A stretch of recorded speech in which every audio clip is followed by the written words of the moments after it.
جو اصحاب بدر رضوان اللہ تعالیٰ علیہ مجمعین ہیں، ان کی بڑی فضیلت آئی ہے، قرآن میں ان کا ذکر آیا، اور اللہ تبارک و تعالیٰ نے ان کے متعلق فرمایا کہ بدر کے میدان میں بہت تھوڑی سی تعداد میں تم تھے، لیکن اللہ نے تمہاری مدد کی۔ وَلَقَدْ نَصَرَكُمُ اللَّهُ بِبَدْرٍ وَأَنْتُمْ أَذِلَّةٌ، تم بہت کم تھے تعداد میں اور اللہ نے تمہاری مدد کی۔ فَلَمْ تَقْتُلُوهُمْ وَلَكِنَّ اللَّهَ قَتَلَهُمْ، اللہ فرماتا ہے جب تم دشمنوں کو مار رہے تھے تو تم نے نہیں قتل کیا، اللہ نے قتل کیا۔ صحابہ کے کام کو اللہ نے اپنا کام قرار دیا۔ وَمَا رَمَيْتَ إِذْ رَمَيْتَ وَلَكِنَّ اللَّهَ رَمَى، اللہ فرماتا ہے جب تم تیر پھینک رہے تھے تو تیر تم نے نہیں، اللہ نے چلایا۔ اب اس سے اندازہ کرے کہ صحابہ کے کام کو اللہ نے اپنا کام قرار دیا۔ تو یہ اصحاب بدر رضوان اللہ تعالیٰ علیہ مجمعین کا ذکر خیر باعث برکت ہے، اور بہت سارے امور کے لیے یہ اکسیر ہے۔ اصحاب بدر کی ان کے ناموں کی تلاوت برسہ برس سے بزرگان دین کرتے آئے، یہاں تک کہ اولیاء کرام نے یہ تک لکھا ہے کہ اکثر اولیاء کرام وہ ہیں جو صرف اصحاب بدر کے ناموں کی تلاوت کرنے کی وجہ سے اللہ نے انہیں ولایت عطا فرمائے، ولایت عطا فرمائی۔ بہرحال آج ہم اس جنگ عظیم کے متعلق تھوڑی سی گفتگو آپ کے سامنے رکھتے ہیں۔ تاریخ دہرائی جاتی رہے گی اور ہم اپنے بچوں میں یہ باتیں اس لیے منتقل کرتے رہیں گے کہ الحمدللہ ہمارا ماضی استقامت سے بھرا ہوا ہے، ثبات سے، نہ ٹلنے والے نوجوانوں سے۔ تاریخ ہماری روشن ہے، بس فرق صرف اتنا ہو گیا ہے کہ ہمارا نوجوان اپنے اسلاف اور اپنے بزرگوں کی تاریخ کی بجائے ایسے ویسوں کی تاریخ پڑھنے لگ گیا، جس کے بعد اس کا دل خود ہی کمزور ہو گیا اور بزدلی کا شکار ہونے لگا۔ اللہ کے حبیب صلی اللہ تعالیٰ علیہ وسلم مکہ مکرمہ میں 13 سال تک دعوت و تبلیغ فرماتے رہے، یہ سب کو پتہ ہے۔ جب آپ کی عمر مبارک 40 سال کی ہوئی تو آپ نے اعلان نبوت فرمایا، لوگوں کو جمع کیا اور کہا میں اللہ کا آخری نبی ہوں، تم سب دوسرے معبودان باطل کو چھوڑو اور ایک خدا کی عبادت کرو۔ یہ میرے رسول پاک صلی اللہ علیہ وسلم کی دعوت کی ابتدا تھی۔ لیکن اس دعوت کے ابتدا میں ایسا نہیں ہے کہ مکہ والوں نے ہاتھوں ہاتھ اس دین کو لے لیا ہو، مخالفتیں کی، مذاق اڑایا، تکلیفیں دیں، اذیتیں دیں۔ جو حضور پاک صلی اللہ تعالیٰ علیہ وسلم پر ایمان لاتا اسے بڑی مشقتوں سے گزرنا پڑتا۔ تو یہ جو ایام تھے مکہ کے 13 سال کے بڑی مصیبتوں سے گزرے، یہاں تک کہ کئی دن تک تو اس میں چھپ کر کے تبلیغ کرنی پڑی، اور کچھ صحابہ انہی دنوں میں شہید بھی ہوئے۔ بیچ میں ایک وقت وہ بھی آیا جب رسول کریم صلی اللہ تعالیٰ علیہ وسلم کی عمر مبارک 50 سال کی ہے، نبوت کا یہ 10واں سال ہے اعلان نبوت کا، اور رسول کریم صلی اللہ تعالیٰ علیہ وسلم کا مکمل سوشل بائیکاٹ کر دیا ان لوگوں نے، مکہ والوں نے، سماجی بائیکاٹ، ایسے کہ کوئی حضور سے اور ان کے خاندان سے نہ مل سکتا ہے، نہ سلام کرے گا، نہ کلام، نہ مصافحہ، نہ لین دین، کچھ بھی نہیں کر سکتا۔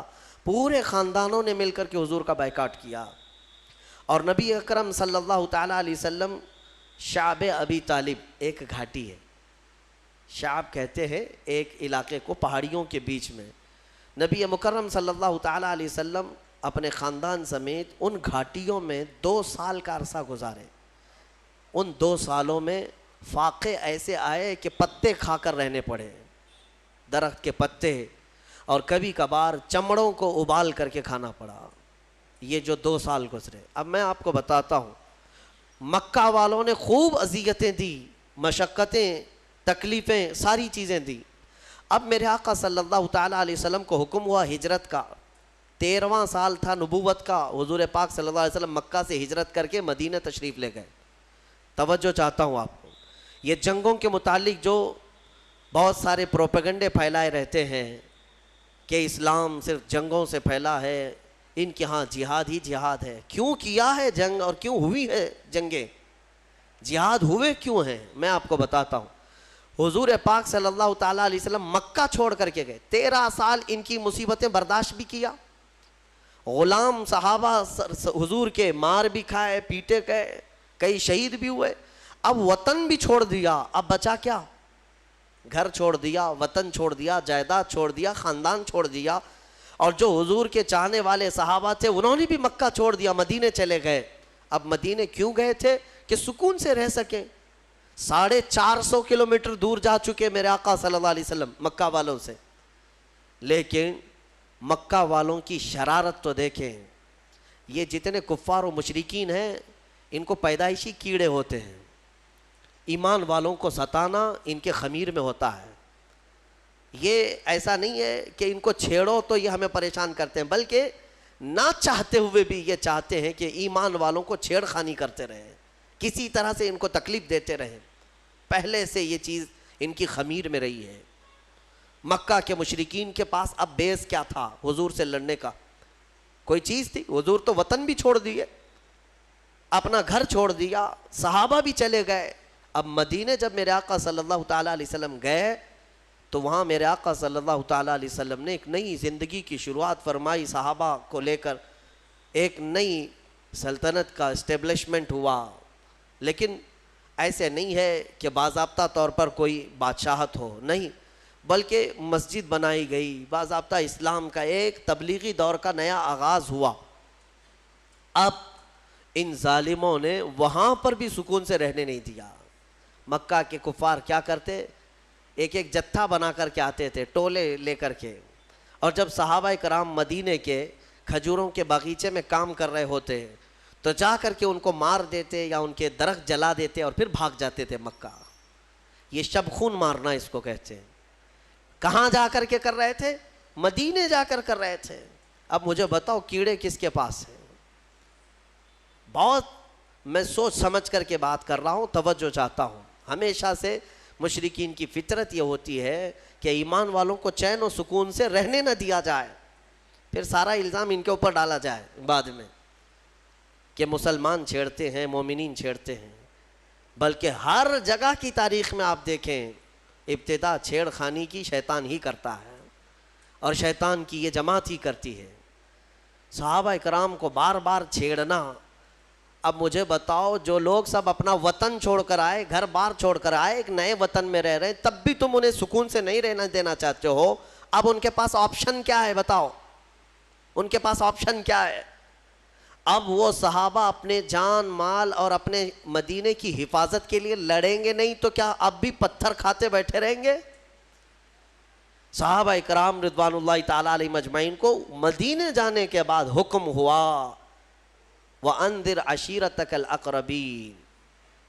اللہ تبارک و تعالیٰ نے اب یہاں پر حکم فرمایا، اے رسول پاک صلی اللہ تعالیٰ علیہ وسلم، آپ اپنے اقربا کو خوف دلائیں، ڈر سنائیں، اور اس کے بعد انہی آیتوں میں اللہ تعالیٰ نے فرمایا کہ اب تم پر جہاد فرض ہو گیا۔ جہاد کیا ہے؟ اب تم دور آ چکے ہو، تمہارا اپنا وطن ہے، تمہارا اپنا ایک نظام ہے، اس کی حفاظت کے لیے اگر کوئی مدینے پر آئے گا تو تمہیں مدینے کی حفاظت کے لیے کمر بستہ ہونا ہوگا۔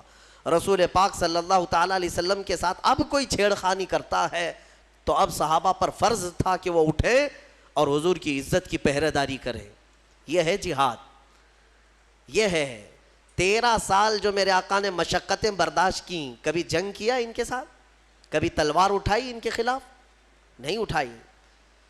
مدینے جانے کے بعد بھی جب سکون سے رہنے نہیں دینا چاہتے ہو تب پھر جو ہے جہاد کا حکم ہوا۔ اب میں آپ کو بتاتا ہوں یہ جنگ بدر کیوں ہوئی۔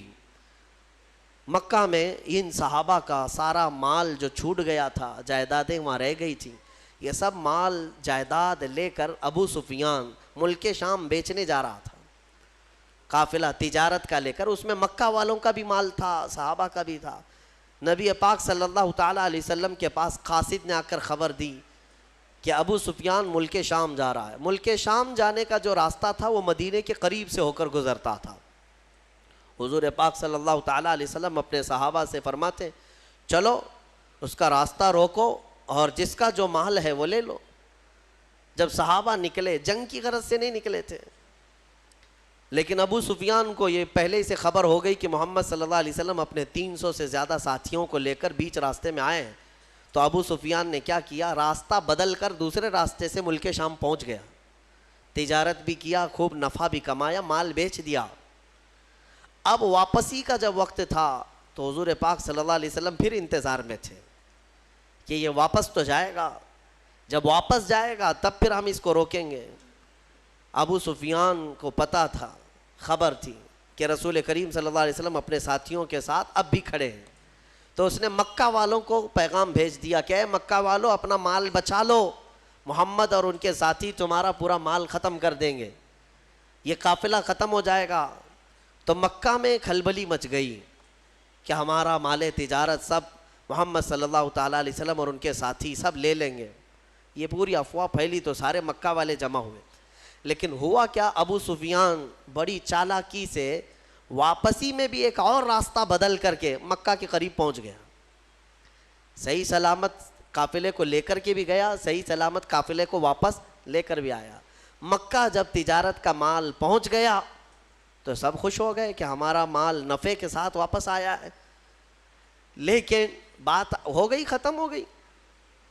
ابو جہل وہاں پر سارے مکہ والوں کو جمع کرتا ہے اور کہتا ہے ہم جو جمع ہوئے ہیں اب جائیں گے اور محمد سے مقابلہ کریں گے صلی اللہ علیہ وسلم, اور ان کے ساتھیوں کو مزہ چکھائیں گے کہ انہوں نے ہمت کیسے کی مکہ کے قافلے کو روکنے کی. تو باقی لوگوں نے کہا کہ چھوڑ دو, ہمارا مال کا قافلہ آ گیا, اب بات ختم ہو گئی. ابو جہل نے کہا نہیں, بات اتنی نہیں ہے, ہمیں تو مارنا ہے انہیں, ہمیں تو انہیں قتل کرنا ہے, ہمیشہ کے لیے راستہ صاف کرنا ہے. تو بھڑکا کر کے 1000 لوگوں کو جمع کر لیا.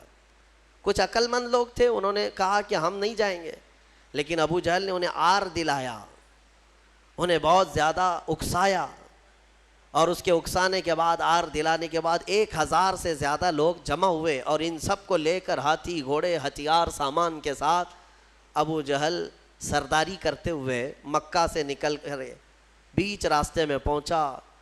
یہ وہ علاقہ ہے جہاں بدر کی وادی ہے. بدر ایک علاقے کا نام ہے, بدر ایک میدان کا نام ہے. وہاں ایک کنواں تھا جس کی وجہ سے اس علاقے کا نام ہی بدر پڑا. وہاں آ کر کے یہ لوگ پڑاؤ کر لیے.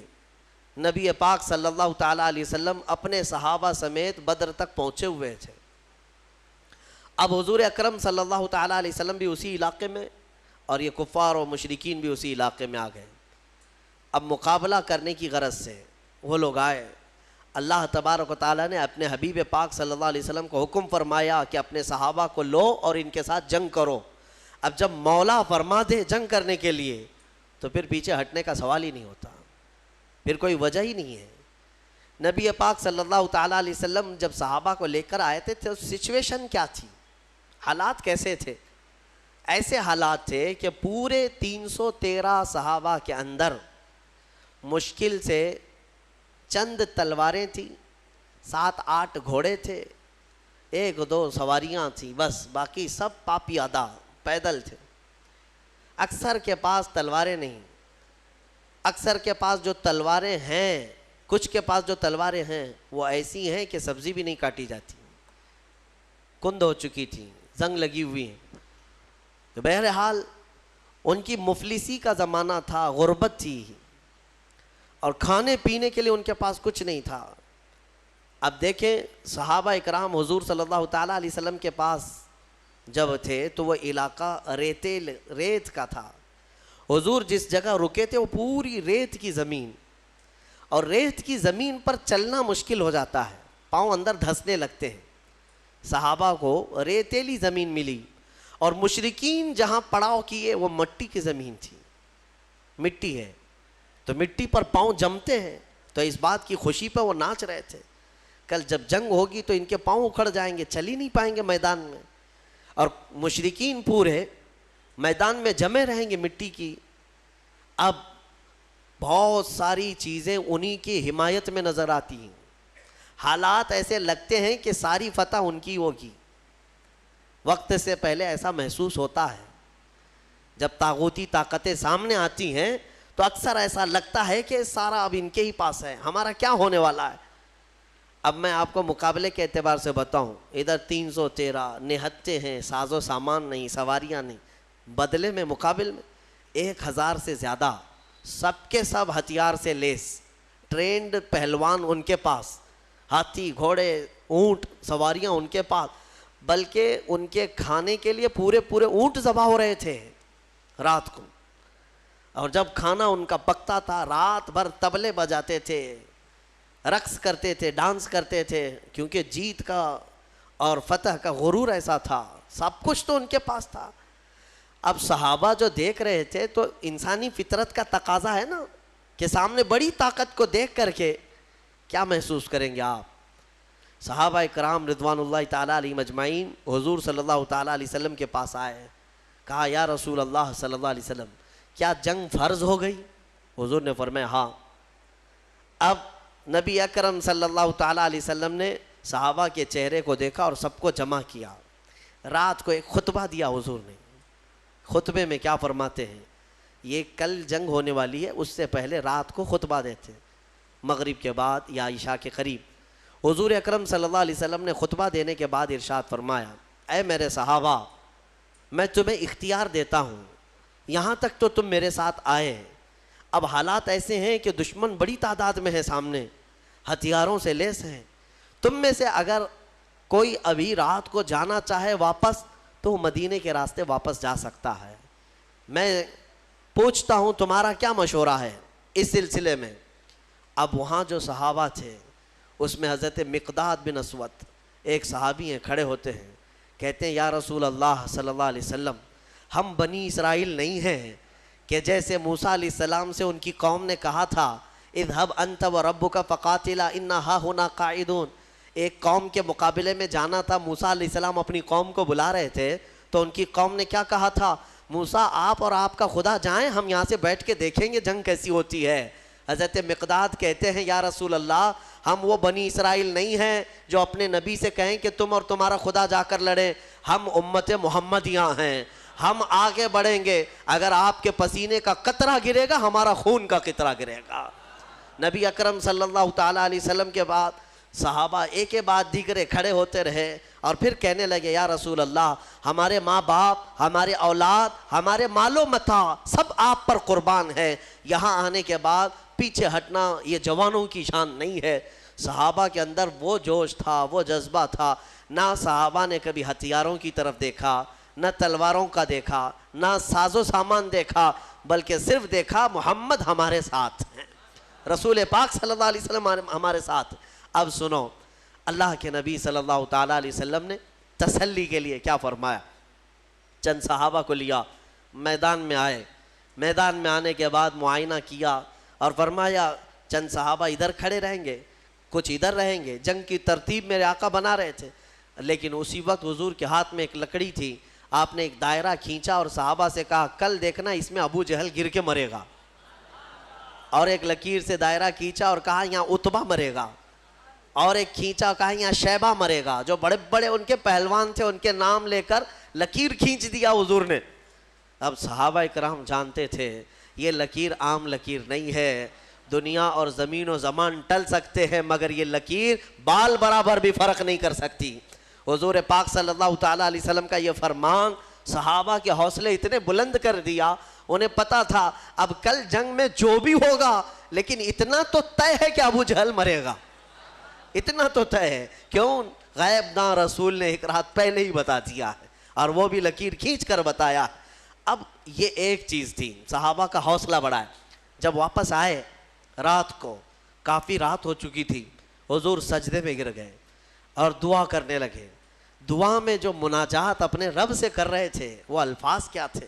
اللہ کی بارگاہ میں یوں کہتے مولا تیرے یہ بندے، عاجز بندے تیرے دربار میں آئے اور سبوں نے اپنی طاقت اور استطاعت کے مطابق اپنی محنتیں پیش کر دیں، میدان تک آ گئے، اب اگر کل تو انہیں فتح نہیں عطا کرے گا، حضور یہ کہہ رہے اپنے مولا سے، اے رب اگر کل تو انہیں فتح نہیں عطا کرے گا لن تعبد ابدا، پھر قیامت تک تیری عبادت نہیں ہو سکے گی، قیامت تک پھر تیری عبادت نہیں ہو سکے گی۔ یہ شان محبوبی تھی، حضور اکرم صلی اللہ تعالیٰ علیہ وسلم اپنے رب سے گڑ گڑا کر مانگ رہے تھے. ابھی دعا سے آپ نے سر اٹھایا, بہت تیز بارش شروع ہو گئی. رات کے وقت بارش شروع ہو گئی. بارش ہونے کے بعد حضور نے اکرم صلی اللہ علیہ وسلم کے لبوں پہ مسکراہٹ آئی اور صحابہ سے کہا اللہ کی پہلی مدد آ چکی, اللہ کی پہلی مدد آ چکی. صحابہ نے محسوس کیا. کیوں جانتے ہیں؟ اس بارش کا اثر یہ ہے کہ جو ان کی ریتیلی زمین تھی صحابہ کی, وہ مضبوط ہو گئی اور ان کفار کی مٹی والی زمین کیچڑ سے پھسلنے لگ گئی. اب ان کے گھوڑے پھسلتے تھے, ان کے پیر پھسلتے تھے. اب یہاں صحابہ, ریت میں اگر پانی جم گیا تو ریت مضبوط ہو جاتی, اور یہ ایسی مضبوط ہو گئی کہ اس پر دوڑیں بھاگیں کچھ بھی کریں کچھ فرق نہیں پڑتا.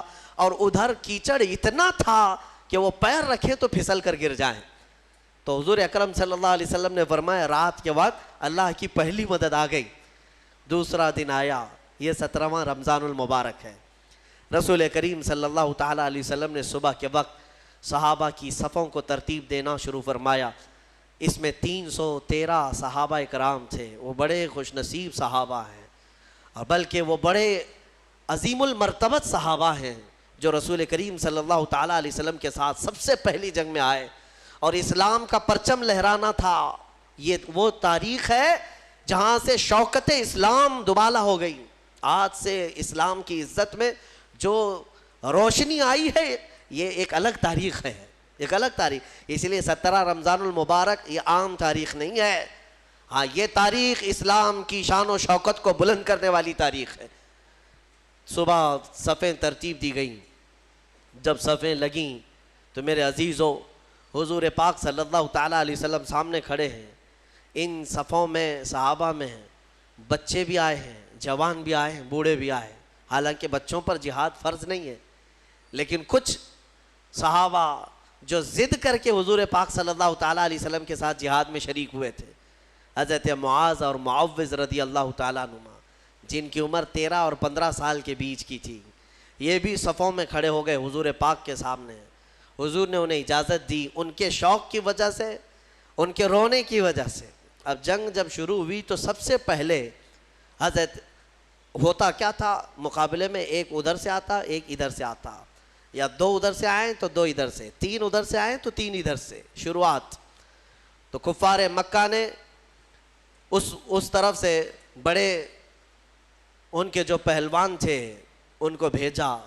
اس میں عتبہ تھا, شیبہ تھا اور ایک بڑا کافر پہلوان.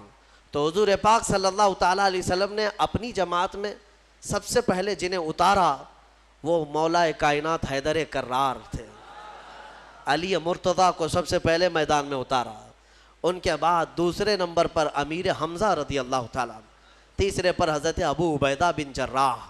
یہ تینوں اپنے زمانے کے ایسے قوی اور مضبوط لوگ تھے کہ ان کے مقابل میں جلدی کوئی آتا نہیں تھا. لیکن ان تینوں میں سب سے کم عمر حضرت علی کی تھی. حضرت علی کرم اللہ وجہہ الکریم کی عمر اس وقت بڑی کم تھی, یعنی تقریباً آپ کی عمر 24 سال کے آس پاس, 24 سے 25 سال کی جوانی تھی. حضرت علی رضی اللہ تعالیٰ عنہ بھی آئے, حضرت امیر حمزہ, حضرت ابو عبیدہ بن جراح ادھر سے جو مقابل میں آئے. تو سب سے پہلے جب مقابلہ ہوا تو حضرت امیر حمزہ رضی اللہ تعالیٰ عنہ کے مقابل میں جو آیا تھا وہ ایک ہی وار میں ختم ہی ہو گیا.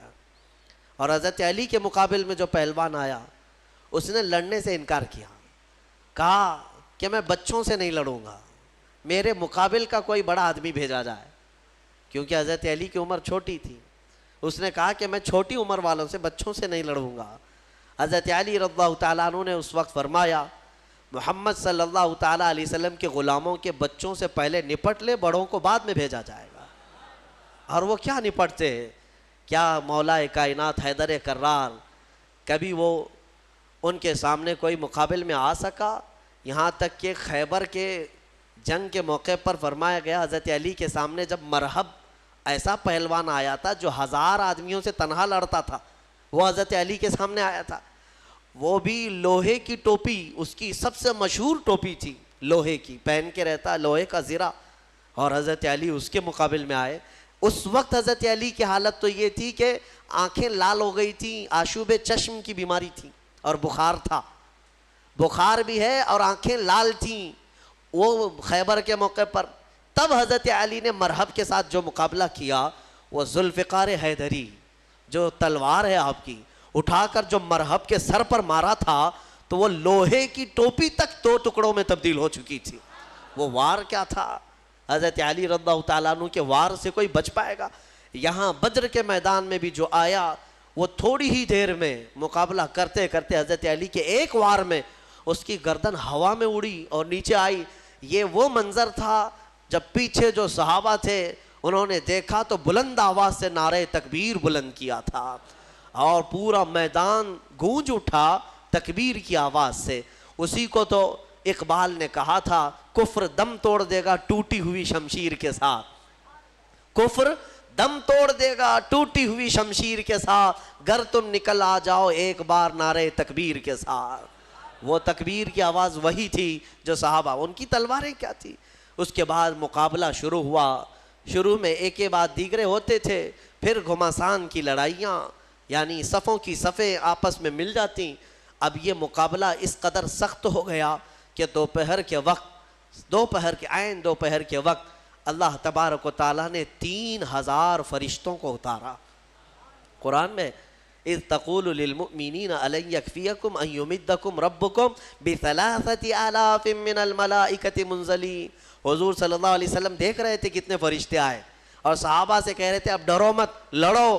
کیا تمہارے لیے اتنا کافی نہیں ہے کہ اللہ نے 3000 فرشتے تمہارے لیے اتارے؟ بلا ان تصبروا وتتقوا ویأتوکم من فورہم ھذا یمددکم ربکم بخمسۃ آلاف من الملائکۃ مصومین. اللہ فرماتا ہے ہاں کیوں نہیں، جب تم لوگوں نے صبر کیا، استقامت سے کھڑے رہے میدان میں، تو مولا نے اپنی جانب سے مدد کرتے ہوئے 5000 فرشتوں کو اتارا. جس وادی میں یہ فرشتے اترے تھے نا، بدر کی وادی میں، جبل ملائکہ، وہاں ایک پہاڑ ہے، وہ پتھر کا پہاڑ، لیکن آج اگر آپ جا کر دیکھیں گے تو پورا ریت کا پہاڑ ہے. آس پاس پورے پتھروں کے پہاڑ، بیچ میں ایک ریت کا پہاڑ ہے، اور وہ بھی ریت ایسی کہ چھنی میں بھی چھانو تو چھن جائے، یعنی رکے گی نہیں، اتنی باریک سافٹ، اور ایسا لگتا ہے جیسے اس کا نقشہ کسی نے بنا کر رکھا ہے. اتنے سالوں سے وہ پہاڑ اسی طرح ہے. بتایا جاتا ہے کہ وہ فرشتے اس پر پہاڑ پر اتارے گئے تھے. اب 5000 فرشتے جب بدر کے میدان میں آئیں تو کفار و مشرکین کی درگت کیا ہونی ہے. میرے عزیزوں، یہ جنگ شام تک نہ چلی بلکہ 70 کافر مارے گئے صحابہ کے ہاتھوں، اور مومنین کے صرف 13 مارے گئے. 13 کی شہادت ہوئی. 14ویں ایک صحابی تھے جو زخمی ہو گئے اور راستے میں ان کا انتقال ہوا. کل ملا کر کے 14 شہید ہوئے صحابہ 13 جنگ میں، اور ان 13 میں تو 2 بچے ہیں، حضرت معاذ اور معوذ، باقی 11 جوان. آپ اندازہ کریں 313 کی جماعت لے کر کے گئے تھے اور 1000 ادھر سے آئے تھے، پھر بھی 70 ان کے مارے گئے، 70 پکڑے گئے قیدی بن کر کے، اور ادھر صرف 13 میں سے اگر جوانوں کو دیکھا جائے تو 11 صحابہ اکرام کی شہادت ہوئی. اور یہ فتح مبین ایسی تھی کہ شام ہونے سے پہلے میرے آقا صلی اللہ تعالیٰ علیہ وسلم میدان میں سجدہ ریز تھے اور یوں عرض کر رہے تھے کہ مولا تو نے اپنا وعدہ پورا کر دیا، مولا تو نے اپنا وعدہ پورا کر دیا. مومنین جمے رہے. میں کہنا اتنا ہی چاہتا ہوں میرے عزیزوں، ایمان والے کبھی اسباب پر بھروسہ نہیں کرتے، خالق اسباب پر بھروسہ کرتے ہیں. ہونا یہی چاہیے کہ تم یہ مت دیکھو کہ تمہاری حیثیت کتنی ہے، تمہاری تعداد کتنی ہے. اگر ایمان والے ہو تو قرآن کہتا ہے کم من فئۃ قلیلۃ غلبت فئۃ کثیرۃ باذن اللہ. اکثر ایسا ہوا ہے کہ چھوٹی جماعتوں کو اللہ بڑی جماعتوں پر بھاری کر دیتا ہے. یہ اس کی قدرت کے فیصلے ہیں. ہم نے آج تک تاریخ میں دیکھا ہے مٹھی بھر جماعت کسی کی ناک میں دم کر کے رکھتی ہے، چاہے وہ وقت کا سپر پاور ہی کیوں نہ ہو. کچھ جماعتوں کے سامنے گھٹنے ٹیکنے پر مجبور ہو جاتے ہیں. یہ حالات آج تک چلے آ رہے ہیں. میرے عزیزوں، اس بدر کی وادی میں میدان میں جو جنگ ہوئی، صحابہ نے اپنی جاں بازیاں پیش کی اور بہت ہی بہادری کے ساتھ وہ حضور اکرم صلی اللہ تعالیٰ علیہ وسلم کے ساتھ کھڑے رہے. اب میں آپ کو بتاتا ہوں، شام کا وقت ہوا نبی اکرم صلی اللہ تعالیٰ علیہ وسلم اپنے صحابہ کے ساتھ میدان میں آئے. سارے بھاگ چکے تھے جو بچے ہوئے تھے, ساز و سامان سب چھوڑ کر بھاگے. جتنا لائے تھے مکہ سے کھانے پینے کے لیے سب میدان میں چھوڑ کر مکہ بھاگ گئے. 140 تو یہاں رہ گئے نا, باقی سب جان بچا کر بھاگے مکہ کی طرف. اب شام کے وقت جب حضور پاک صلی اللہ علیہ وسلم اپنے صحابہ کی لاشیں جمع کی ہیں, شہداء کی, انہیں دفن کیا گیا, اب پھر صحابہ کے ساتھ میدان میں آتے ہیں. صحابہ کہتے ہیں ہم سب سے پہلے ڈھونڈ رہے تھے کہ ابو جہل کہاں مرا ہے, یا عتبہ شیبہ مرے ہیں یا نہیں مرے ہیں. جا کر کے دیکھا تو ابو جہل بھی مرا ہوا پڑا تھا. صحابہ کہتے ہیں ہم نے اس کے مرنے کی جگہ دیکھی تو رات کو کھینچی ہوئی وہ لکیر ویسی تھی, ایک بال بھی باہر نہیں گرا تھا, یعنی ایک انگلی بھی اس کی باہر نہیں تھی, اسی گھیرے کے اندر وہ گر کر مرا ہوا تھا. تم کیا سمجھتے ہو نبی پاک صلی اللہ تعالیٰ علیہ وسلم کو علم غیب نہیں ہے؟ اللہ تبارک و تعالیٰ نے اپنے رسول کو وہ سارے علوم عطا کیے جو نبی پاک نہیں جانتے, سارے علوم اللہ نے انہیں عطا کر دیے. اب عتبہ شیبہ یہ سب مرے ہوئے تھے. جنگ بدر میں کچھ ایسے لوگ بھی تھے جن کے بارے میں حضور پاک صلی اللہ تعالیٰ علیہ وسلم نے بلایا, جیسے حضرت بلال کو بلایا, حضرت بلال حبشی کو بلایا, اور ان کا جو آقا جو تکلیفیں دیتا تھا مکہ میں, ہاں امیہ, وہ بھی مرا ہوا تھا, وہ بھی گرا ہوا تھا یا زخمی تھا. تو حضرت بلال کو حضور نے فرمایا بلا کر کے, بلال آؤ اپنے آقا کو مار لو. جتنا اس نے مکہ میں تمہیں رسیاں ڈال کر کھینچا تھا, سینے پر سل رکھتا تھا, انگارے پہ سلاتا تھا, حضرت بلال حبشی نے اپنے ہاتھوں سے اس کو مارا امیہ کو. وہ دیکھنے کا دن تھا. ابو جہل آخر وقت جو کہہ رہا تھا وہ بھی سننے کا وقت تھا.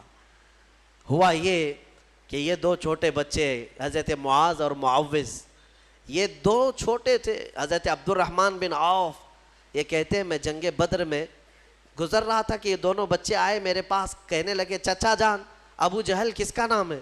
یہ جانتے بھی نہیں تھے کیونکہ وہ مکہ کا ہے اور یہ بچے مدینے سے آئے ہیں. عبد الرحمن بن عوف کہتے ہیں میں نے پوچھا بیٹا تم کو کیا کرنا ہے اس کا, وہ سردار قریش ہے, وہ پہلوان ہے. ان دونوں بچوں نے کہا سنا ہے میرے مصطفیٰ کو گالیاں دیتا ہے, سنا ہے ہمارے آقا کی شان میں وہ گستاخیاں کرتا ہے. تو حضرت عبد الرحمن بن عوف کہتے ہیں ان بچوں کا جذبہ دیکھ کر کے میں خوش تھا. بات چل رہی تھی, اچانک ابو جہل گھوڑے پر سامنے سے گزر ہی رہا تھا. حضرت عبد الرحمن بن عوف کہتے ہیں میں نے بچوں سے کہا وہ دیکھو وہ جو جا رہا ہے یہی ہے ابو جہل شیطان قریش, یہی ہے جو سارے مکہ میں گستاخیاں کرتا ہے. ابھی حضرت عبد الرحمن کی بات مکمل بھی نہ ہونے پائی تھی کہ یہ دونوں چیل کی طرح جھپٹ پڑے اور دونوں کے ہاتھوں میں تلواریں تھیں. دوڑتے ہوئے گئے, ایک نے گھوڑے کی ٹانگوں پر مارا تو ابو جہل گر گیا نیچے, اور جیسے ہی وہ زمین پر گرا دونوں شہزادے سینے پر چڑھ کر کے بیٹھ گئے. سینے پر چڑھ کر بیٹھے ایسے کہ ایک اس کے ہاتھوں کو جکڑ کر کے سینے پر دبوچ لیا اور دوسرے نے اس کی گردن کو الگ کر دیا. اور جب گردن پر تلوار رکھا چھوٹے صاحبزادے نے سنا ہے کہ ابو جہل کہہ رہا تھا عربی کے اشعار, وہ شعر شاعری کے لوگ تھے, فی البدی شعر بولتے تھے, مرنے سے پہلے بھی شعر و شاعری کر رہا تھا. کیا کہہ رہا تھا؟ کہتا میں عرب ہوں, میں عرب ہوں, غرور اور گھمنڈ جاتا نہیں, میں عرب ہوں اور میں پہلوان ہوں, مجھے موت سے خوف نہیں, میں موت سے ڈرتا نہیں, میں عرب ہوں اور مکہ کا سردار ہوں. لیکن بات اتنی سی افسوس کی ہے کہ میرے مقابل کا پہلوان مجھے نہیں مار رہا ہے, میرے مقابل کا پہلوان مجھے نہیں مار رہا ہے, چھوٹے لوگوں سے مر رہا ہوں, اتنا افسوس ہے, باقی مرنے کا مجھے خوف نہیں. اب اندازہ کرو ان کو مرنا بھی ہے تو بڑے پہلوانوں سے, لیکن مولا کی شان ہی الگ ہے. وہ فرعون کو ہلاک کرتا ہے تو پانی سے, نمرود کو ہلاک کرتا ہے تو مچھر سے, ابرہا کو ہلاک کرتا ہے تو چڑیوں سے, ابو جہل کو ہلاک کرے گا تو بچوں سے. یہ اس کی شان ہے. ہاں بڑے بڑے دشمنوں کو چھوٹی طاقتوں سے ہلاک کرتا ہے. انشاءاللہ العزیز یہ جتنی طاغوتی طاقتیں آج بھی حکومت اور تخت کے نشے میں ناچ رہی ہیں, انتظار کرو اللہ رب العزت کی جب پکڑ آئے گی ہلکی چوٹیوں سے مولا انہیں ہلا کو برباد کرے گا. وہ اللہ تبارک و تعالیٰ اصحاب بدر کی مدد فرما رہا ہے فرشتوں کے ذریعے. اس کے ایک فرشتے کی طاقت اتنی ہے کہ کہ اگر وہ اتر کر صرف آواز لگا دے تو پوری شعیب علیہ السلام کی قوم ہلاک ہو گئی. ایک فرشتے نے چیخ مارا تھا پوری قوم ہلاک ہو گئی. تو یہاں 5000 فرشتے کیوں اتارے؟ 5000 فرشتے، ایک فرشتہ بھی اتارتے تو یہ سارے مشرکین کے لیے وہ کافی تھا. فرشتوں کی طاقت کا اندازہ کیا ہے آپ کو؟ یہاں پر مفسرین فرماتے ہیں اللہ تبارک و تعالیٰ چاہتا ایک ہی فرشتے سے سب کو ہلاک کرتا، لیکن 3000 یا 5000 یہ جو اتارے ہیں یہ رسول پاک صلی اللہ علیہ وسلم اور صحابہ کی عظمت شان کے لیے اتارے. ہاں، عظمت شان کے لیے اتارے. باڈی گارڈ ایک بھی چل سکتا ہے لیکن 10 رکھنا یہ شان کے لیے. کچھ لوگوں کے ہاں ہوتا ہے 10 ہیں 15 ہیں، یہ عظمت بتانے کے لیے، شان بلند بتانے کے لیے. بہرحال یہ جنگ بدر کے بعد جو حالات چینج ہوئے، اللہ کا فضل ہے، شوکت اسلام بڑھتی ہی گئی. اللہ کریم اس بدر کی برکتیں ہم سب کو عطا فرمائے، ثبات و استقامت اللہ تعالی ہم کو عطا فرمائے. کریم کہنے سننے سے زیادہ عمل کی توفیق عطا فرمائے. اشرف النبی الاکرم محمد المصطفیٰ صلی اللہ علیہ وسلم وآلہ واصحابہ البدریین الکرام. الفاتحہ.